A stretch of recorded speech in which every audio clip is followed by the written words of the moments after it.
Glória a Deus. Mateus, capítulo de número 11. Nós vamos ler do versículo de número 25 até o 30. Mateus, capítulo de número 11, do versículo de número 25 até o versículo de número 30. Vamos encerrar hoje o capítulo 11 do Evangelho de Mateus com essa nossa reflexão. Amém? Diz a palavra do Senhor. Naquela ocasião, Jesus disse: Eu te louvo, Pai, Senhor dos céus e da terra, porque escondeste estas coisas dos sábios e cultos, e as revelastes aos pequeninos. Sim, Pai, pois assim foi do teu agrado. Todas as coisas me foram entregues por meu Pai. Ninguém conhece o Filho a não ser o Pai, e ninguém conhece o Pai a não ser o Filho, e aqueles a quem o Filho o quiser revelar. Venham a mim todos os que estão cansados e sobrecarregados, e eu darei descanso a vocês. Tomem sobre vocês o meu jugo, e aprendam de mim, pois sou manso e humilde de coração, e vocês encontrarão descanso para as suas almas, pois o meu jugo é suave e o meu fardo é leve. Amém? Os irmãos podem sentar.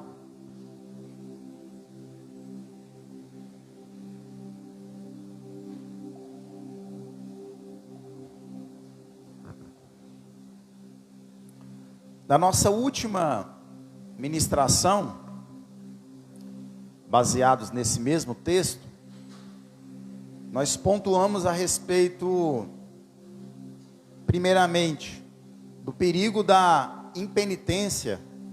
Os irmãos vão se lembrar que nós falamos sobre impenitência, ou seja, a falta de arrependimento,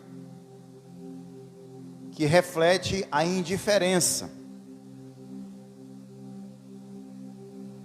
Pois é o não fazer nada diante da oferta da graça de Deus em nosso favor.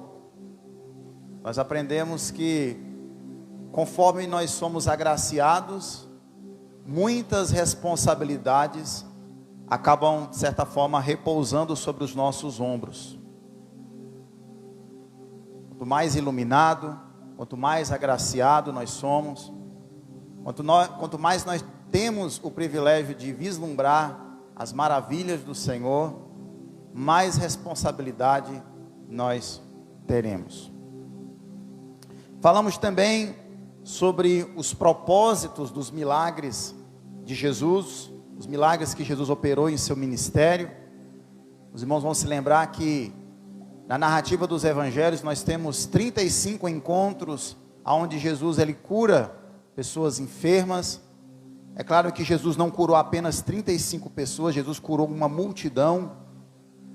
É incontável o número das maravilhas que o Senhor fez durante o seu ministério. Não estão todas registradas nos evangelhos, mas nós entendemos que Deus não faz milagres por fazer. Deus ele ensina coisas maravilhosas. Jesus ele ensinou coisas preciosas e profundas através dos seus milagres.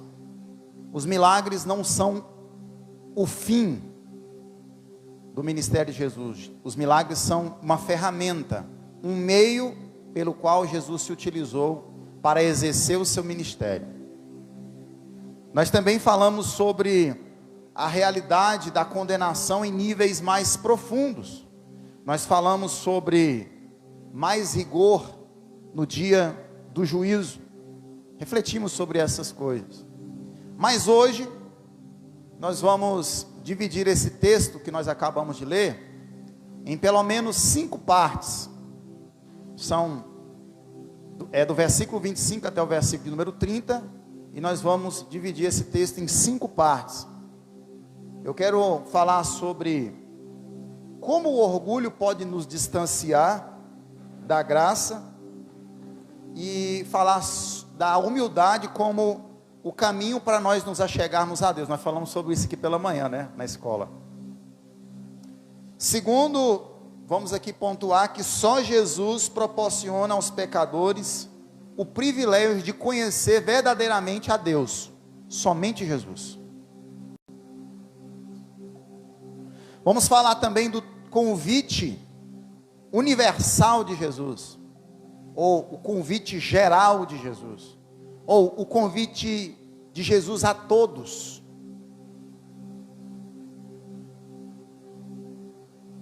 Vamos falar sobre uma promessa que se inicia no agora e se estende para o futuro.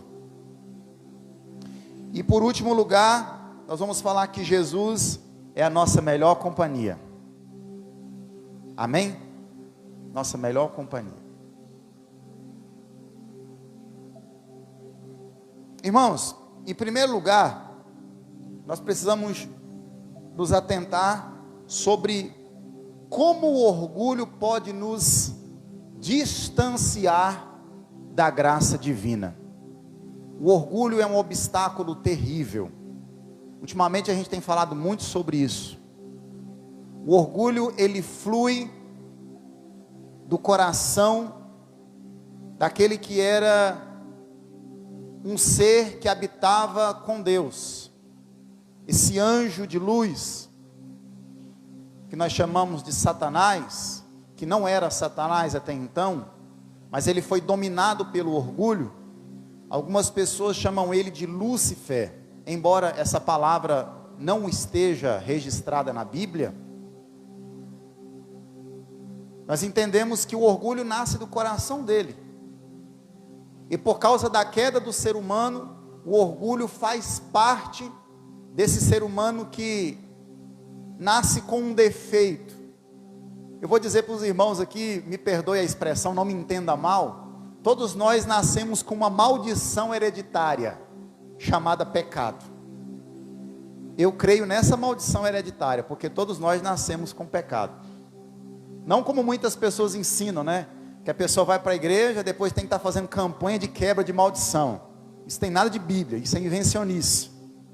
Eu creio que nós nascemos com uma maldição, que nós podemos chamar de hereditária, porque nós nascemos assim. Por mais bonitinho que seja, pode ter olhinho azul, pode ter a pele perfeita, todos os ossos muito bem desenvolvidos. Nós nascemos com essa maldição, com esse defeito, que é o pecado, que foi herdado desde a queda do primeiro casal no jardim. E o orgulho faz parte do pacote desse ser humano defeituoso. E o orgulho nos impede, nos distancia da graça de Deus. Se nós não rejeitarmos o orgulho, de maneira nenhuma nós daremos uma resposta positiva para a graça de Deus. De maneira nenhuma. E nós vamos falar aqui que a humildade é o caminho para nos achegarmos a Deus. Mas primeiro eu preciso esclarecer o que é humildade. Humildade não é morar numa casa simples, não é viver uma vida desprovida de certos recursos financeiros e de certos luxos. Humildade não é andar só, ser uma pessoa um pouco vergonhosa. Nós sabemos que existem pessoas que são muito comunicativas, muito carismáticas, e outras são um pouco mais retraídas. Humildade não é ficar escondido de todo e de todas, não. A humildade que nós vamos falar aqui, irmãos, é você se achegar diante de Deus e ter a atitude de se humilhar e reconhecer o senhorio dele na sua vida. Isso é humildade. Isso é se humilhar. Nós falamos aqui na manhã, na parte da manhã, que existe um jargão bastante conhecido entre as pessoas, que os humilhados serão exaltados. A Bíblia não ensina isso. A Bíblia diz que Deus exalta quem se humilha diante dele. Humilhai-vos, pois, perante a potente mão de Deus, porque ele ao seu tempo vos exaltará. Esse papo aí dos humilhados sendo exaltados, isso é coisa de gente que não conhece a Bíblia. Pastor, mas eu conheço uma pessoa que foi muito humilhada e depois ela ficou lá em cima. Isso pode acontecer. Mas, quando a Bíblia fala de humildade, ela não está falando de você chegar lá em cima. Ou de você apenas sofrer, subir lá em cima, chegar lá em cima. De apenas você sofrer perseguição, de você sofrer afronta de pessoas que não gostam de você, que não se identificam com você. Como a Bíblia fala de humildade, ela está falando do ato de nós nos submetermos ao senhorio de Deus, ao senhorio de Jesus. Amém? Nada a ver, viu, irmãos? Nada a ver. A resposta de Jesus, nós estávamos falando sobre aquelas cidades impenitentes, né, que rejeitaram Jesus, que viram muitos milagres de Jesus, mas mesmo assim rejeitaram, estavam cheias de orgulho, porque ele fala assim: Cafarnaum, você pensa que você vai subir até os céus, mas na verdade você vai descer até o Hades, ou seja, até o inferno. E Jesus chega a dizer assim: olha, se em Sodoma tivessem sido feitos esses milagres que aconteceram em Cafarnaum, eles teriam se arrependido com jejum, com pano de saco. Ou seja, eles teriam se arrependido. A resposta de Jesus a essa rejeição que ele está aqui apresentando, ele está fazendo uma denúncia contra essa rejeição, ela leva Jesus a louvar ao Pai. Interessante isso, né? Jesus está sendo rejeitado. Você lembra que antes ele estava falando da rejeição dele, de João Batista, depois ele fala da rejeição das cidades, Tiro, Sidom e Cafarnaum, Corazim, Betsaida e Cafarnaum, mas agora ele vai se apresentar diante do Pai. Jesus está orando, Jesus está dando graças, dizendo, olha o que está no versículo 25, naquela ocasião Jesus diz: eu te louvo, Pai, Senhor dos céus e da terra, porque escondeste essas coisas aos sábios e cultos, e as revelaste aos pequeninos. Sim, Pai, pois assim foi do teu agrado. Irmão, você lembra que Jesus foi rejeitado? Mas agora Jesus está levantando os seus olhos para os céus, possivelmente em oração, e está dizendo: Pai, eu te dou graças, porque o Senhor ocultou a esses sabidões, a esses cultos aqui da terra, e o Senhor está revelando aos pequeninos. Sabe quem são os pequeninos? Aqueles que se humilham, aqueles que não estão sendo dominados pelo orgulho.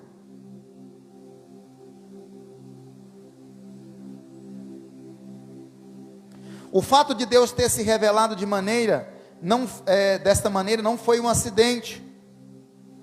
Deus quis assim. A compreensão espiritual não depende da vida de devoção à lei. Tinha se tornado um fardo para si carregar. Porque os que estão rejeitando Jesus, a maioria deles são religiosos, que acham que vão ser salvos pela observância da lei de Moisés. Eles estão carregando esse fardo pesado sobre as costas. Por isso que Jesus vai falar na frente sobre fardo, sobre jugo. Mas Jesus convidou os pequeninos, os verdadeiros discípulos, que tinham os olhos abertos para ver a verdade. Irmãos, a pior cegueira que existe é daquele que vê e não quer ver. Ele vê, mas não quer enxergar. A pior surdez que existe é daquele que ouve, mas não quer ouvir. No livro do profeta Isaías, no capítulo 55, diz: inclinai os ouvidos e vinde a mim, e a vossa alma viverá. Muitas vezes nós estamos com os ouvidos abertos, mas a palavra não está entrando, nós não estamos nos submetendo ao que nós estamos ouvindo. E Jesus está falando sobre isso. Sabe o que impede, irmãos, muitas vezes nós vermos o que nós estamos vendo de verdade e ouvirmos o que nós estamos ouvindo? Sabe o que impede? Qual é a pior barreira? É o orgulho, irmãos. Jesus chama de pequeninos aqueles que estão agindo de maneira humilde, aqueles que têm disposição para ouvir o Senhor Jesus.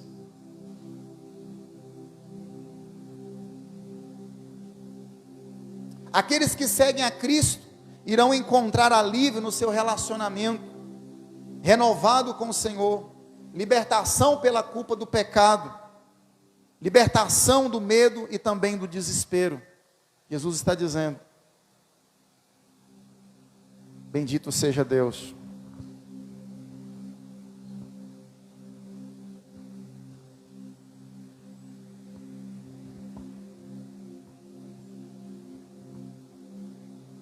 Jesus aqui não está olhando para a posição social, Jesus não está olhando para a raça desses homens, Jesus não está olhando para a cultura deles. O que está sendo oferecido ali é por graça, é uma dádiva de Deus. Amém?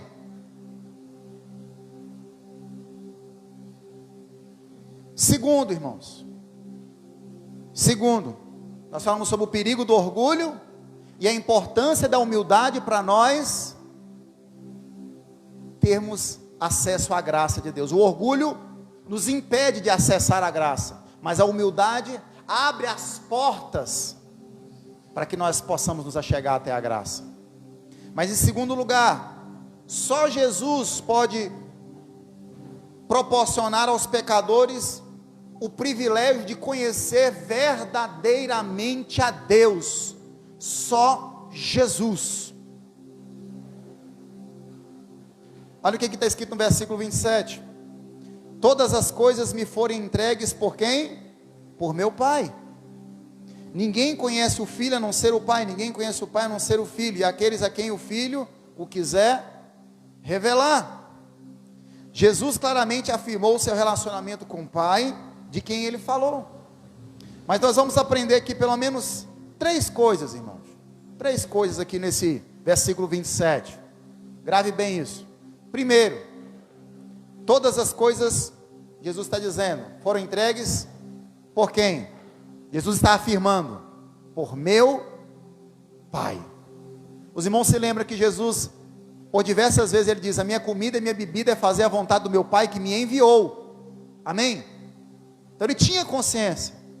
Tudo que eu alcancei, tudo que eu fiz porque o meu Pai me deu.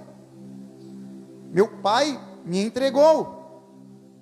Essas palavras explicam essa interação de Jesus com o Pai. Jesus e o Pai, eles tinham uma relação muito estreita durante o ministério de Jesus. O Pai não estava indiferente lá no céu, e Jesus agindo de maneira arbitrária, sem dar nenhum tipo de satisfação. Havia uma perfeita interação entre eles.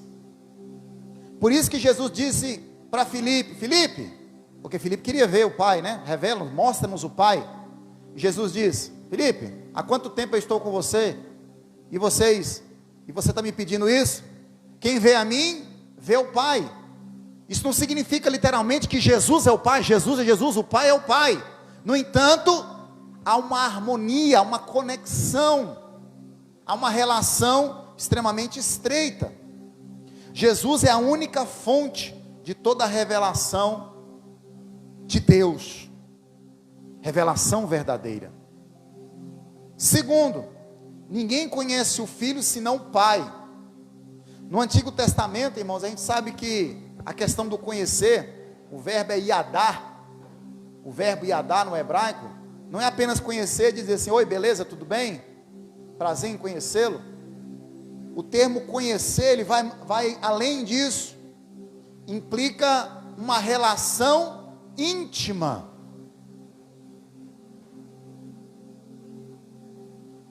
A comunhão entre Deus e o Pai, e Deus e o Filho, é o núcleo do seu relacionamento.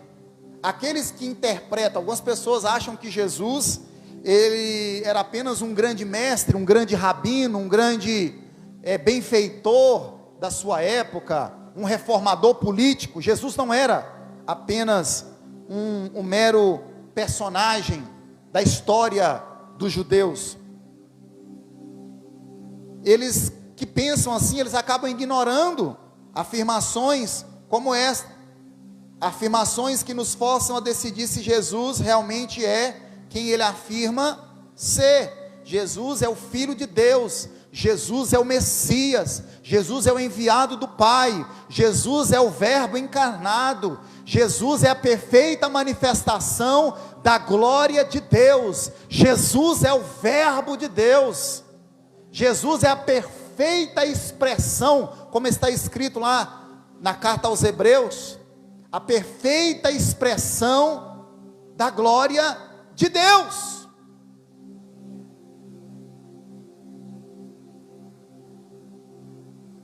Terceiro, ninguém conhece o Pai senão o Filho, e a quem o Filho quiser revelar.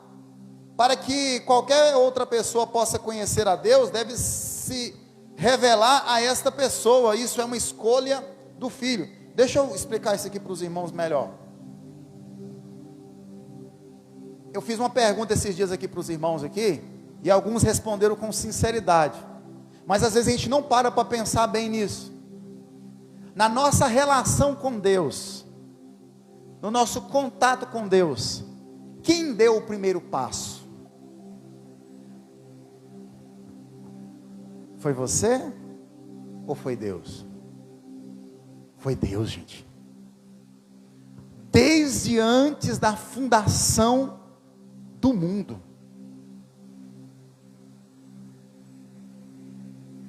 ele já estava predestinado para morrer, para nos salvar. E quando eu paro para pensar da maneira como eu fui alcançado, de como eu me converti, eu começo a ficar maravilhado, porque eu sei que quem chamou, quem mexeu comigo, quem tocou nas minhas emoções, quem tocou no meu coração primeiro foi Deus. Ele manifestou aquela chama lá no meu coração, irmãos, porque por mim mesmo eu jamais me aproximaria de Deus. Jesus está deixando isso aqui bem claro. Quem dá o primeiro passo é Deus. Só que tem uma coisa: às vezes nós resistimos esse toque maravilhoso do Senhor. E o que a Bíblia diz? Quando ouvires a voz do Senhor, não endureceis então o seu coração. Eis que eu estou à porta e bato. Irmãos, Jesus está dizendo isso, né? Para uma igreja. É uma revelação, é uma mensagem para uma igreja. Eis que eu estou à porta e bato. Quem está batendo é quem está querendo se aproximar. É verdade? Existem pessoas que vão bater na nossa porta sem nós termos chamado. E Deus, Ele faz isso conosco. Só que muitas vezes nós somos tão ingratos que nós não queremos abrir a porta de um Deus misericordioso e bondoso que está se oferecendo para nos agraciar, para nos abençoar, para se revelar a nós. Quem deu o primeiro passo foi você não, viu, irmão? Viu, irmã? Não foi você não, foi Deus.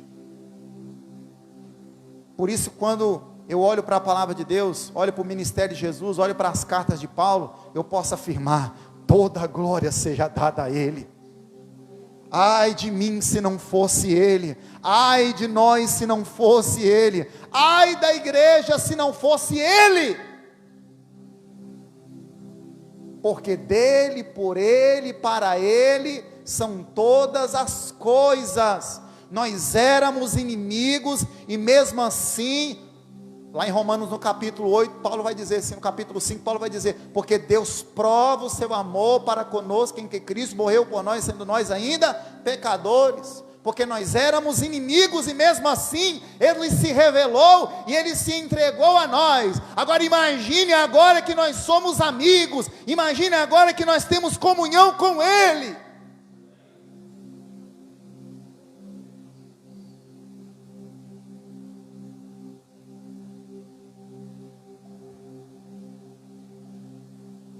terceiro, o convite universal de Jesus. Versículo 28. Venham a mim todos que estão cansados e sobrecarregados. Se eu perguntar para algum dos irmãos aqui nessa noite se tem alguém aqui cansado, todo mundo vai dizer, né? Tem hora que a gente já chega aqui, né? Abrindo a boca. Cansado, irmãos. Nós estamos cansados todos os dias. É ou não é verdade? Muitas vezes começou a semana e você já está cansado. Muitas vezes no domingo você conseguiu dormir até um pouco mais tarde, você já levanta cansado. Às vezes eu fico me cobrando, que eu me aproximo das pessoas e digo assim, nossa, mas eu estou tão cansado.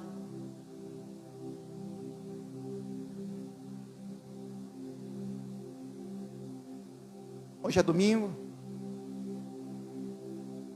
Alguns foram trabalhar, outros não. Mas você hoje comeu um pouco mais relaxado. A maioria aqui, alguns não. Talvez à tarde você pode até tirar um cochilinho, dar uma esticada. Mas eu tenho certeza que se eu perguntar para você se você está cansado, você vai assim, pastor, eu estou muito cansado. Esse mundo que nós vivemos hoje, ele faz isso com a gente. Deixa a gente o tempo todo nesse estado de cansaço. Pastor, mas eu trabalho muito. Eu sei. Eu trabalho muito. Eu levanto de madrugada. Eu chego tarde em casa. Mas nós estamos sempre cansados. Porque nós somos seres humanos. Nós corremos atrás de muitas coisas. Mas será que é só esse tipo de cansaço que Jesus aqui está falando? Vamos ler no versículo de número 28. Venham a mim todos os que estão cansados e sobrecarregados. Que cansaço e sobrecarga é essa que Jesus está falando, irmãos? Enquanto aqueles que são sábios e instruídos aos seus próprios olhos estão cegos à verdade, Jesus convida aqueles que estão cansados e oprimidos. Os fariseus, que eram os religiosos da época, os sábios, os instruídos, tinham imposto tantas regras e regulamentos sobre o povo, que a religião ela tinha se tornado um trabalho e uma vida de devoção à lei. E tinha se tornado um fardo pesado para se carregar. Jesus chega a dizer assim, vocês, para os fariseus, vocês estão colocando sobre os ombros das pessoas um fardo que nem vocês conseguem carregar. Jesus usa muito essa expressão, muito essa ênfase na questão de carregar o fardo. Mas Jesus convidou os pequeninos, os verdadeiros discípulos, que tinham os olhos abertos para ver a verdade, dizendo, vinde a mim, vocês vão encontrar alívio desse trabalho duro. Jesus estava claramente aconselhando a abandonar o legalismo dos fariseus e juntar-se a Ele. Aqueles que seguem a Cristo irão encontrar alívio no seu relacionamento, que agora vai ser renovado pelo Senhor. Libertação pela culpa do pecado, libertação do medo, libertação do desespero, é o que Jesus está oferecendo aqui. Mas a pergunta que não quer calar, para quem foi dirigido esse convite? Vinde a mim. Para quem? Na época de Jesus. Vamos dizer para hoje logo, né, irmãos? Para quem que é esse convite? Vinde a mim. Todos os homens, de todos os lugares, de todos os tempos, de todas as culturas, de todas as camadas sociais, o pobre, o rico, o doutor, o analfabeto, as crianças, os idosos, homens e mulheres, os ateus e até mesmo os religiosos, que a gente pensa que tudo aquilo que Jesus fala é só para os ímpios, é só para quem não conhece a Deus, é só para quem não conheceu Jesus. A porta da graça está aberta, a porta do céu está escancarada. O banquete da salvação está preparado e o convite está sendo dirigido a nós. Vinde a mim.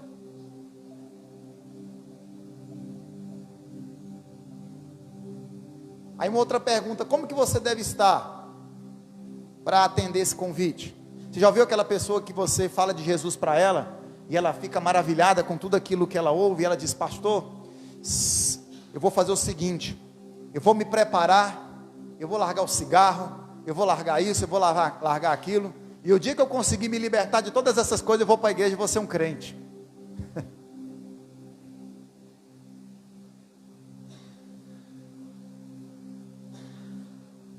Nós temos que ter consciência, irmãos, que Jesus convida as pessoas na condição aonde elas estão. Não estou dizendo que Jesus estava dizendo para as pessoas: olha, vocês podem continuar vivendo, vocês podem continuar pecando. Jesus não está dizendo isso, mas Jesus chama, faz esse convite para as pessoas, para que elas venham como elas estão. É um convite de fé, é um convite de ousadia.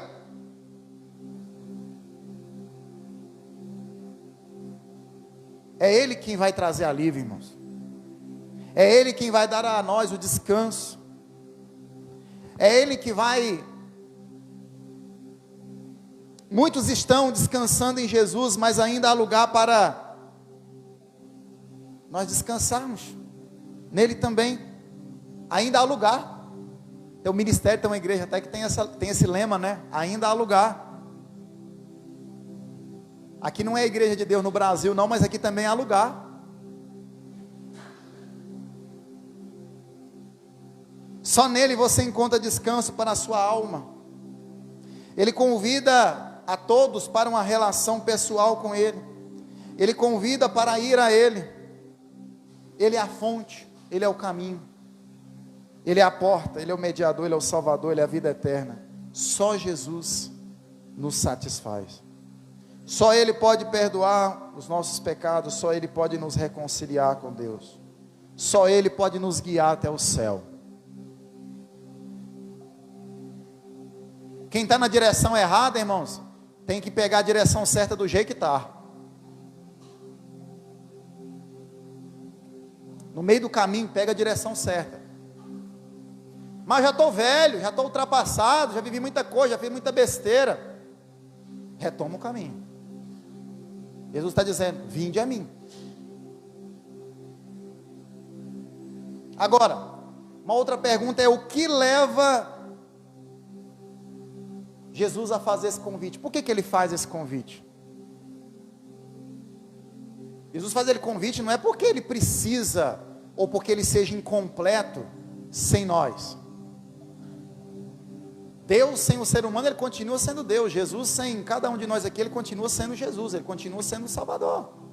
Ele continua sendo o Senhor. Ele continua sendo o Senhor da glória. Como está no Salmo 24. Levantai, ó porta, as vossas cabeças para que entre o Rei da glória. Quem é esse Rei da glória? Jesus é o Rei da glória. Ele faz esse convite não é porque Ele está incompleto, o que Ele precisa. Deus, Ele é autossuficiente. Jesus é autossuficiente. Não é porque nós merecemos, não é porque temos méritos, é pela graça. A causa do amor de Cristo está nele mesmo. Você parou para pensar nisso? A causa do amor de Jesus por nós é Ele mesmo. Sabe por quê? Porque Ele é amor.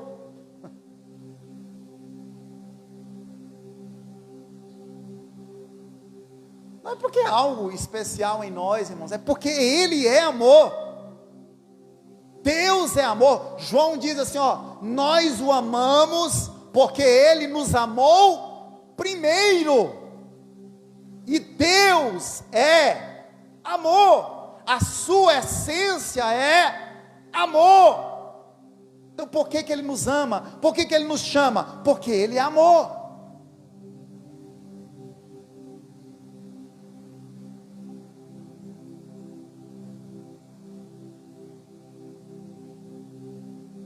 É um convite para aqueles que têm consciência de sua necessidade. O que é ter consciência da necessidade? Aqueles que estão cansados e sobrecarregados. Deus está dizendo, ó, você tem consciência da sua sobrecarga? Você tem consciência do seu cansaço? Vem até mim. Jesus está dizendo isso. Vem até mim.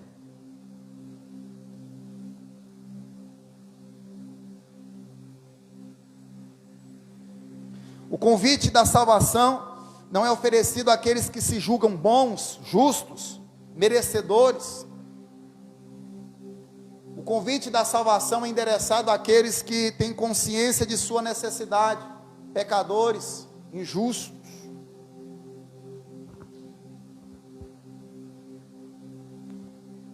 Que estão gemendo diante de uma carga pesada dos pecados, irmãos. Que sofrem pelo peso da culpa. Quem já viu falar daquele livro O Peregrino, de John Bunyan? Quem já viu falar desse livro, O Peregrino? Ninguém aqui? Vocês estão desinformados, hein, crente? O Peregrino, um dos livros mais lidos no mundo, quase na mesma proporção da Bíblia, né? John Bunyan. Eu assisti o filme, O Peregrino. O livro é grande, ele é bem denso, mas ele fala de um personagem chamado Cristão. E o livro O Peregrino, ele fala realmente de alguém que está carregando um fardo, um peso. E ele está carregando esse peso justamente por causa do sentimento de culpa que ele tem. Porque ele quer se livrar desse peso da culpa. E os irmãos sabem aonde que ele conseguiu encontrar aquele que poderia realmente carregar o seu fardo.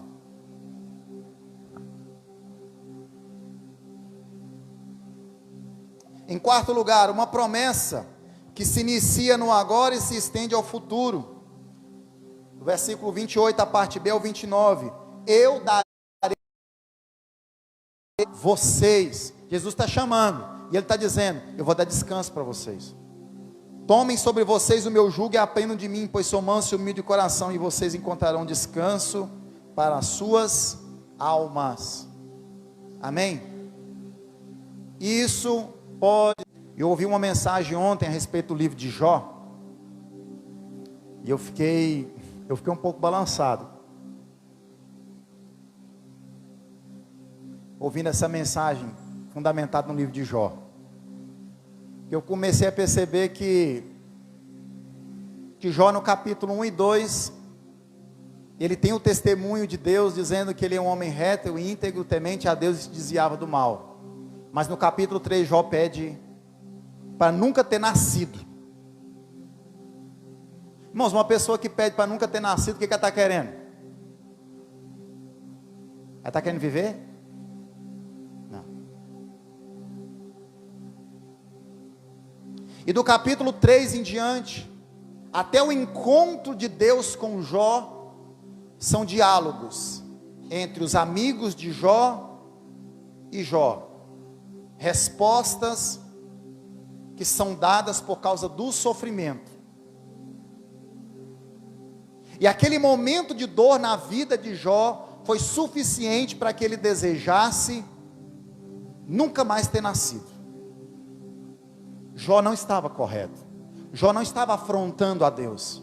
Mas Jó, de certa forma, estava sendo infeliz, porque o que ele estava falando era contra os planos de Deus. Porque se Deus, olha, irmãos, eu vou dizer isso aqui, irmãos, na autoridade do Espírito Santo de Deus, irmãos.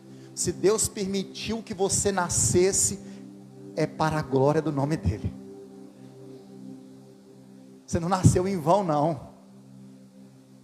Você não nasceu em vão. Por mais que nós somos miseráveis pecadores, a nossa existência aqui é para a glória de Deus. Por pior que seja o momento da sua vida, por maior que seja a sua dor, por pior que seja a sua adversidade, por pior que seja o seu sofrimento, você está aqui para a glória de Deus. Deus te preservou vivo para a glória dEle. Não limite a glória de Deus, o ato de você glorificar a Deus apenas a momentos bons. Glorifica a Deus na tristeza, glorifica a Deus na adversidade, glorifica a Deus na enfermidade, glorifica a Deus na luta, glorifica a Deus na escassez, na falta de pão, nas perseguições, nas afrontas, na humilhação. Glorifica a Deus. Quando nós temos consciência disso, irmãos, nós temos a oportunidade de carregar o fardo de Jesus.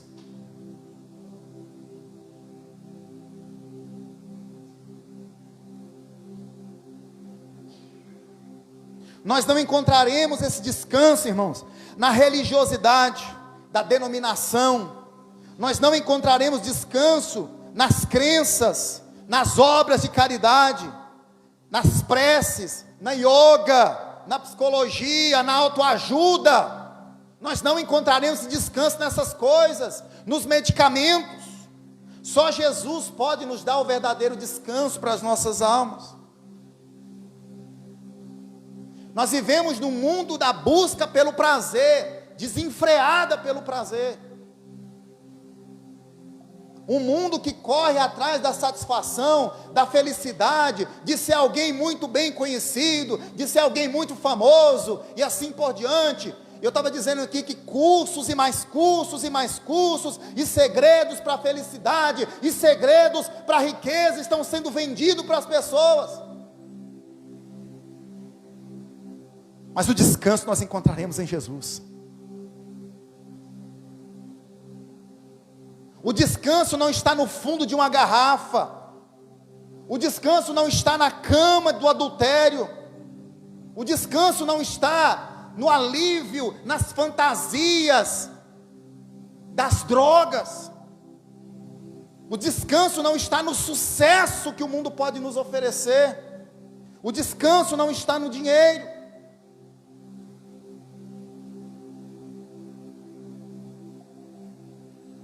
Jesus oferece a você pelo menos em 4 áreas o descanso. Primeira, descanso na sua consciência. Porque por meio da morte de Jesus nós temos perdão dos nossos pecados. Ele levou sobre si os nossos pecados. Nós não somos mais culpados pelo pecado. A segunda área do descanso é da nossa mente. Porque, irmãos, nós temos uma instrução infalível, a Bíblia Sagrada. Você quer encontrar a verdade, você quer descobrir o que Deus quer, o que Deus tem para a sua vida, mergulhe nas Escrituras. Ou seja, descanso para a sua mente. O terceiro descanso que Jesus nos oferece é o descanso do nosso coração. Muitas vezes a pessoa, nossa, eu preciso de um relacionamento, eu preciso de fulano, eu preciso de ciclano, para que eu seja uma pessoa feliz, eu preciso de um casamento, eu preciso de um namoro. Irmãos, o amor de Jesus nos nossos corações, nos traz descanso pleno, e satisfação plena para os nossos corações. Você pode até ter essas coisas, irmãos, mas plenitude de descanso é em Jesus.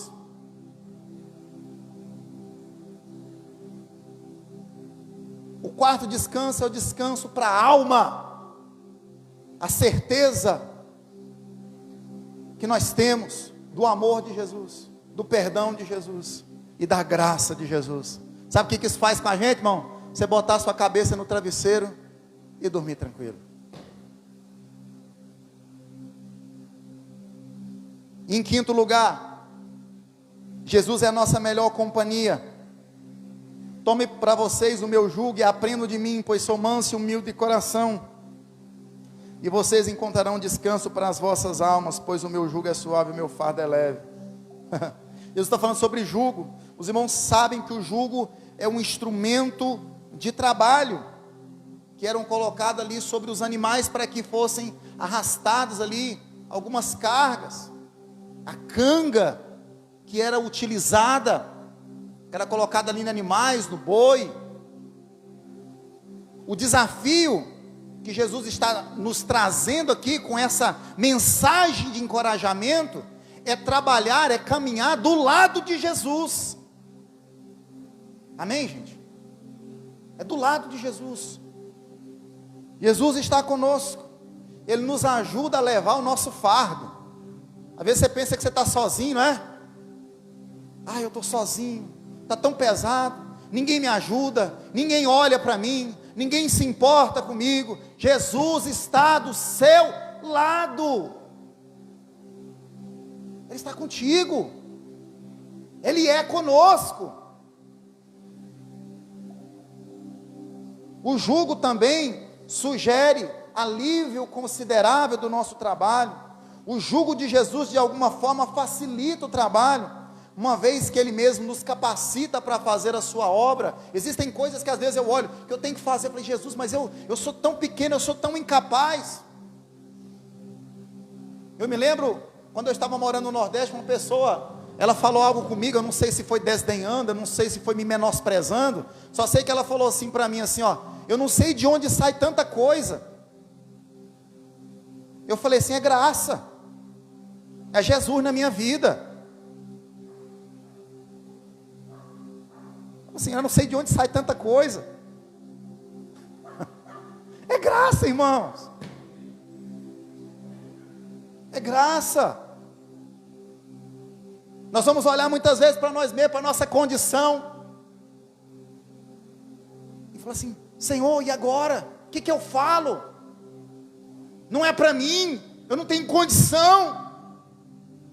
Mas Jesus é que Ele está conosco, Ele facilita o nosso trabalho.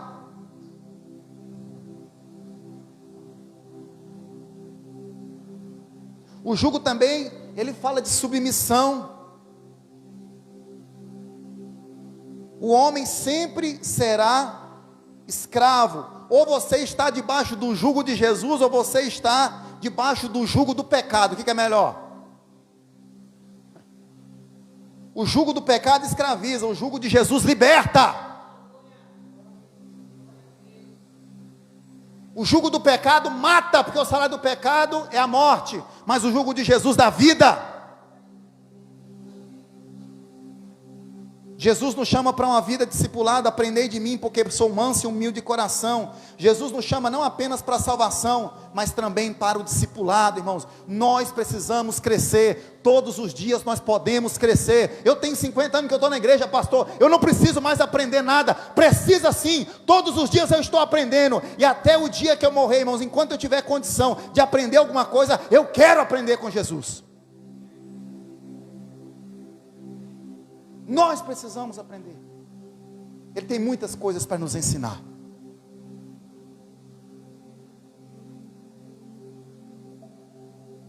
Os mandamentos de Jesus são deleitosos. Os caminhos do Senhor são retos. Sua palavra é melhor do que o ouro, é mais delicioso do que o mel, irmãos, a palavra dele.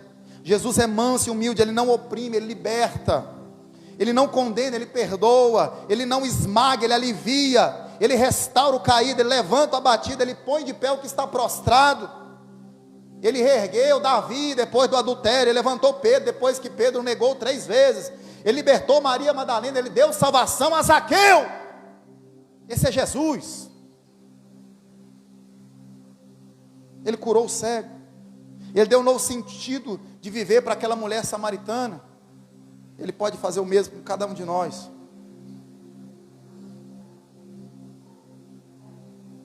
O fardo de Jesus é leve, porque não se trata de mera obediência a mandamentos externos, mas de lealdade a Ele. Não é apenas seguir mandamentos, é obediência a Ele. Não, tem tantos mandamentos, X mandamentos, que eu preciso obedecer na risca. É obedecer a Ele, a Jesus. O pecado cansa, a graça alivia. O mundo desencanta, Jesus salva. A vida sem Cristo é sem propósito, mas a vida com Ele é o maior e mais fascinante projeto de vida que você pode viver. Mas para concluir aqui, irmãos, 3 perguntas rápidas. Jesus, Ele fala sobre vinde, tomai e aprendei. 3 imperativos. Vinde, tomai, vinde, todos que estáis cansados e sobrecarregados, tomai sobre vós o meu jugo, e aprendei de mim, que sou manso e humilde de coração. 3 imperativos. Agora a primeira pergunta é: você está disposto a aprender o vinde a mim de Jesus? Ele te chama todos os dias. Ele está te chamando todos os dias.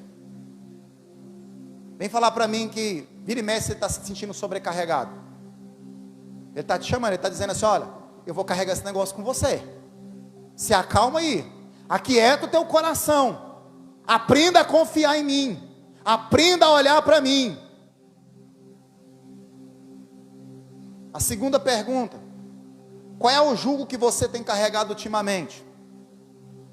O jugo do pecado? Jesus está oferecendo um outro jugo para você carregar, o dele. E ele está dizendo que é leve, porque esse jugo liberta. O jugo do pecado mata, condena e leva para o inferno. E por último, qual tem sido a sua disposição em aprender com Jesus? Acha que não tem mais nada para aprender? Acha que já secou a fonte? Eu quero dizer para os irmãos que todos os dias nós podemos aprender com Jesus. Amém?